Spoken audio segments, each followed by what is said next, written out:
In today's video, I'm going to show you how to delete your browsing history in the new Microsoft Edge browser on Windows 10. Whether you want to protect your privacy or simply clean up your browser, this guide will walk you through the steps easily. First, open Microsoft Edge on your Windows 10 device. Once the browser is open, look at the top right corner and click on the three dots.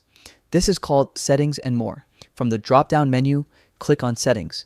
Now, on the left sidebar, click on Privacy, Search, and Services. This section lets you control what Edge remembers about your browsing activity.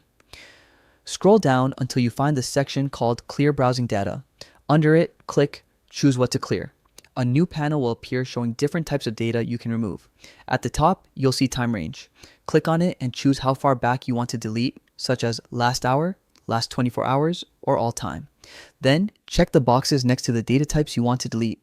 For example, browsing history, cookies, and cached images and files. When you're ready, click the Clear Now button. Edge will now remove your selected data. This process may take a few moments depending on how much data you're clearing. And that's it. You've successfully deleted your browsing history in Microsoft Edge on Windows 10. It's a simple step that helps keep your privacy protected and your browser running smoothly. Thanks for watching, and I hope you found this tutorial helpful.